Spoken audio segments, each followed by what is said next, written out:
तो जैसा कि आप जानते हो हमारा 9th चैप्टर स्टार्ट हो चुका है, जिसमें question number 1, question number 2 of 9.1 exercise is completed. Now we are going to next step, और जिसमें हम डिस्कस करेंगे like terms and unlike terms. Like और अनलाइक दो तरह की टर्म्स होती हैं।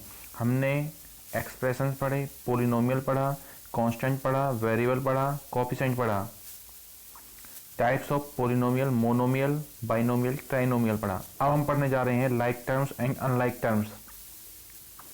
लाइक और अनलाइक में बस थोड़ा सा डिफरेंस है।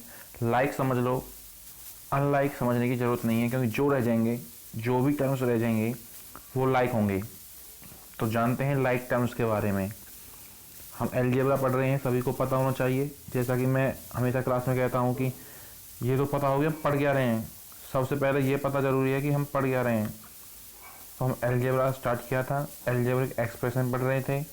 अलजेब्रिक एक्सप्रेशन में आज जो हम पढ़ रहे हैं लाइक और अनलाइक टर्म्स। तो लाइक टर्म्स वो टर्म होती हैं, लाइक टर्म वो टर्म होती हैं जिन टर्म्स का वेरिएबल, जिन टर्म्स में वेरिएबल सेम आए, जिन टर्म्स में वेरिएबल सेम आए।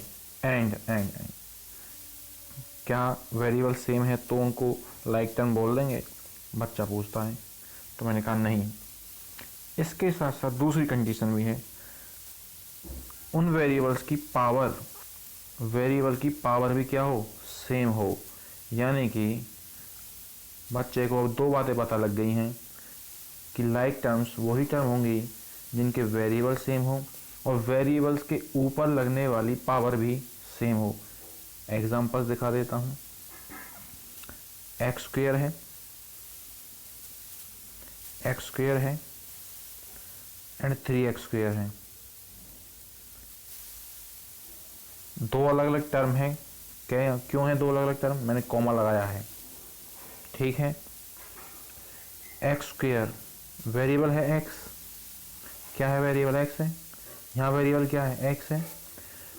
इस फर्स्ट टर्म में वेरिएबल एक्स की पावर क्या है, 2 है।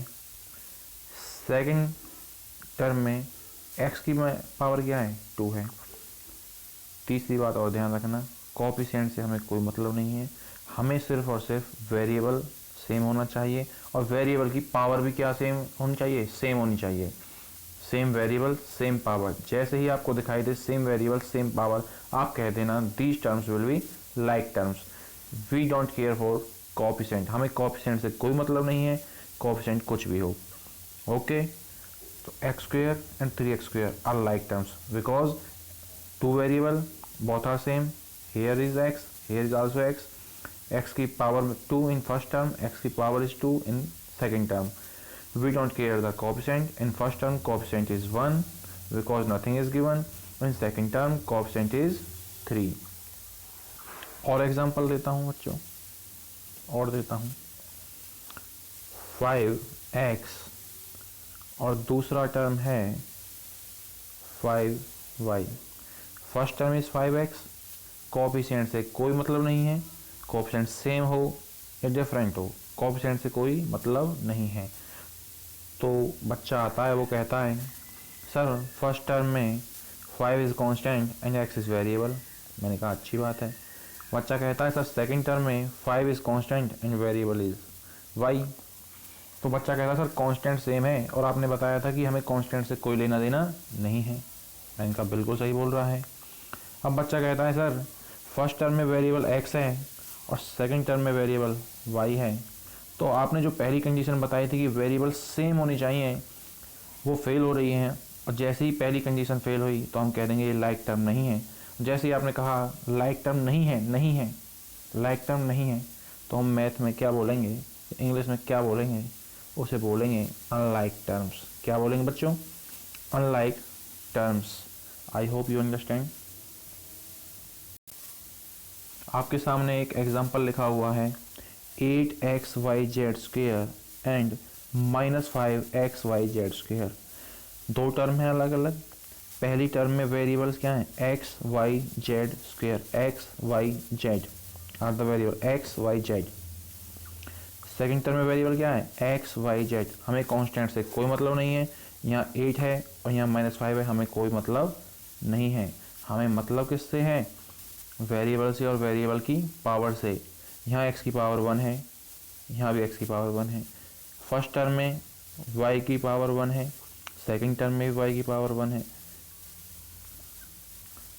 फर्स्ट टर्म में z की पावर 2 है, फर्स्ट टर्म में 2 है। लास्ट टर्म सेकंड टर्म में z की पावर 2 है, यानी कि पावर भी सेम है, वेरिएबल भी सेम है। कोएफिशिएंट से कोई मतलब नहीं है, केवल 2 कंडीशन चाहिए थी। बच्चा कहता है सर आपने 2 कंडीशन कही थी कि सेम वेरिएबल सेम पावर मिल जाए तो वो लाइक टर्म होती हैं, और यहाँ पर हमें दोनों कंडीशन सेटिस्फाई हो रही हैं, वेरिएबल भी सेम मिल रहे हैं और पावर भी सेम मिल रही हैं, तो इनको लाइक टर्म बोल दूँ। मैंने कहा बेधड़क बोल दे कि तो 8xyz² and -5xyz² are like terms. अच्छा बच्चों, आगे बढ़ते हैं एग्जाम्पल्स की तरफ। बच्चों कुछ एग्जाम्पल्स लिखे हुए हैं और उनको पहले ही डिफाइन कर दिया है कि लाइक टर्म्स कौन सी हैं, अनलाइक टर्म्स कौन सी हैं। मैं आपको एक्सप्लेन करता हूँ कि जिनको लाइक टर्म्स के कॉलम में लिखा है वो लाइक क्यों हैं, और जिनको अनलाइक के कॉलम में लिखा है वो अनलाइक क्यों हैं, और बाकायदा इनके रीज़न भी लिखे हुए हैं, आप देख पा रहे होंगे। तो बच्चों फर्स्ट एग्जांपल देखते हैं जो आपकी स्क्रीन पर दिखाई दे रहा है, 90 एंड 40। 90 एंड 40। फिर कह रहा हूँ कांस्टेंट कोएफिशिएंट से कोई मतलब नहीं है, केवल 2 कंडीशन याद रखनी है। कौन सी, वेरिएबल सेम हो और वेरिएबल की पावर भी सेम हो।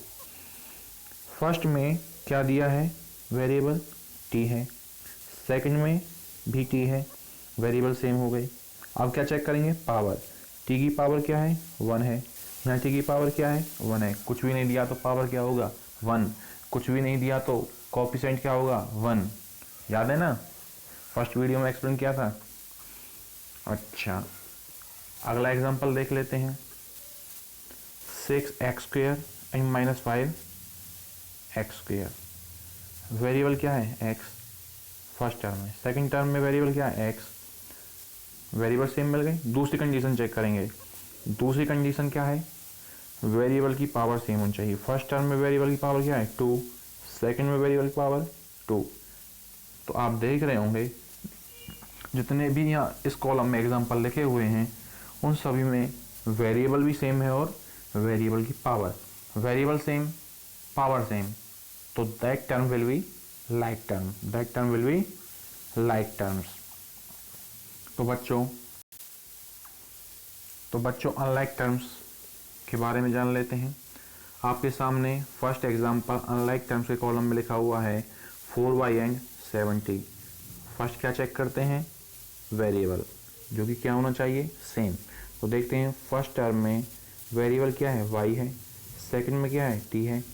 तो अलग अलग वेरिएबल हो गए ना। अगर यहाँ भी y होता तो क्या कहते कि सेम वेरिएबल है। अगर यहाँ t होता या फिर यहाँ भी t होता तो क्या कहते हैं कि सेम वेरिएबल है। या तो दोनों जगह y होता या दोनों जगह t होता तो वेरिएबल सेम बोलते, लेकिन एक जगह y है, दूसरी जगह क्या है, t है। That's why these terms 4y and 70 are not like terms called unlike terms। Reason लिखा हुआ है क्या है, वेरिएबल डिफरेंट है, वेरिएबल डिफरेंट है, डिफरेंट वेरिएबल होने की वजह से लाइक टर्म नहीं है। अगला है 17x and -8x²। First term में वेरिएबल चेक करते हैं, क्या है, x है। दूसरी टर्म में क्या है, वेरिएबल x है, तो वेरिएबल सेम हो गई। बच्चा कहता है सर फर्स्ट कंडीशन सेटिस्फाई हो गई, सेकंड कंडीशन चेक करके देख लेता हूँ। मैंने कहा बिल्कुल चेक करनी चाहिए। तो बच्चा देखता है कि फर्स्ट टर्म में वेरिएबल की पावर क्या है, 1, और सेकंड टर्म में वेरिएबल की पावर क्या है, 2। अब बच्चा कहता है सर सेकंड कंडीशन सेटिस्फाई नहीं हो रही। सेकंड कंडीशन थी कि वेरिएबल की पावर क्या होनी चाहिए, सेम, वेरिएबल की पावर सेम होनी चाहिए, वो कंडीशन सेटिस्फाई नहीं हुई। दैट्स वाई क्या है ये, अनलाइक टर्म। क्या है, अनलाइक टर्म। तो जितनी भी टर्म्स आपको दिखाई दे रही हैं या तो वेरिएबल सेम नहीं है या एक्सपोनेंट, पावर, एक्सपोनेंट को क्या है बोलते हैं, पावर ही बोलते हैं, या पावर सेम नहीं है। अगर कोई भी कंडीशन सेटिस्फाई नहीं होती तो उसे क्या कह देंगे, अनलाइक टर्म्स। दोनों कंडीशन सेटिस्फाई हो गई तो लाइक टर्म्स। तो बच्चों लाइक टर्म्स पहचाननी आ गई, अनलाइक टर्म्स पहचाननी आ गई। अब एडिशन और सब्ट्रैक्शन किसका होता है, लाइक टर्म्स का होता है या अनलाइक टर्म्स का होता है, ये जान लेते हैं। या दोनों का होता है या किसी एक का होता है, तो देखते हैं बच्चों। ध्यान से जिस बात को बोल रहा हूँ दिमाग में बैठा लेना। Always addition and subtraction will take place, always addition and subtraction will take place only of like terms. केवल लाइक टर्म्स का ही एडिशन यानी कि जोड़ सकते हैं लाइक टर्म्स को, और सब्ट्रैक्ट कर सकते हैं, माइनस कर सकते हैं। अनलाइक टर्म्स को ना तो जोड़ सकते हैं और ना ही सब्ट्रैक्ट कर सकते हैं, ना तो जोड़ सकते हैं और ना ही माइनस कर सकते हैं। तो देख लेते हैं बच्चों। लाइक टर्म्स के कॉलम में फर्स्ट आपको दिखाई दे रहा है 2x प्लस 19x। बच्चा कहेगा बिल्कुल लाइक टर्म्स है क्योंकि वेरिएबल सेम है और पावर भी सेम है, तो हम ऐड कर देंगे। ऐड करके 19 plus 2x, 19x plus 2x, जो भी वेरिएबल है क्या है, x है, लिख दिया। कोफिशिएंट को ऐड कर दो, डायरेक्टली कोफिशिएंट को ऐड कर दो। 19 प्लस 2 क्या होगा 21, तो आंसर क्या हो जाएगा 21x। अगला देखते हैं 4w minus 10w, 4w minus 10w। बच्चा कहता है सर वेरिएबल सेम है, वेरिएबल की पावर सेम है तो लाइक टर्म है, बिल्कुल सही बात है।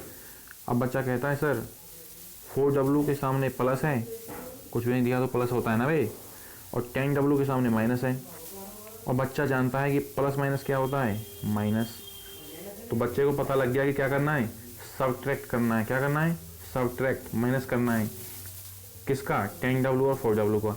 तो 10w और 4w, आपको वेरिएबल तो सेम लिख देना है, w है, वेरिएबल लिख देंगे w।